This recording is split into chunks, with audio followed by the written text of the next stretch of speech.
Rain or Shine at saka Titan. So bakit ko iba-vlog tong game na to? Kasi doon makikita yung yung paano mag-alaga ng lamang. Okay? At paano magstay paano humabol ng tama. Okay? Doon din makikita na kung wala kang big man talaga, yung legitimate pigs, matatalo ka talaga, no? Kahit na sabihin mo na lamang ka na sa una. Well, Calvin did his job, no? Monson did his job. Wala ka nang masasabi ron, no? Ginawa na nung yung supposed to be gagawa, yung dapat nilang gawin. Pero wala kang big man Wala kang big man. Ba't ko nasabi importante yung big man? Kasi yung big man could attract double teams. And dahil kung attract yung double teams mo, luluwag yung spaces mo for Abueva and Monson to attack.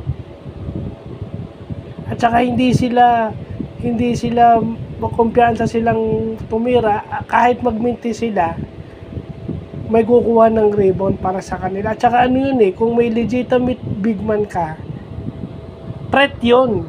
Kung threat yun, open lagi yung lane para ka maka-drive o para ka shoot ng 3 points. Kasi ido-double team yung malaki na yun Pag dinouble team yung malaki na yun, malilibre ka. So yun yung wala.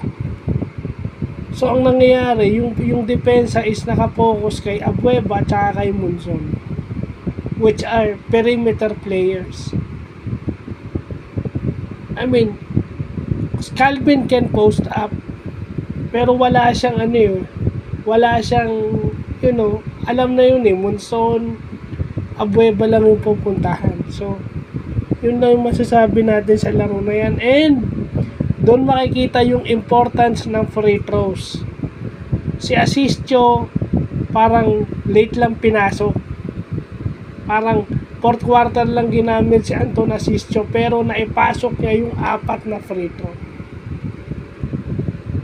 So, ano yung masasabi ko doon? Kung pa-foulin mo pa lang din, pag hawak pa lang ng bola, wag mo na siyang pabiluhin, kasi pag pinabuelo mo, aangat siya Diba? Yun yung pagkakamali ni Monson. Pag hawak pa lang ng bola, pinaul na agad.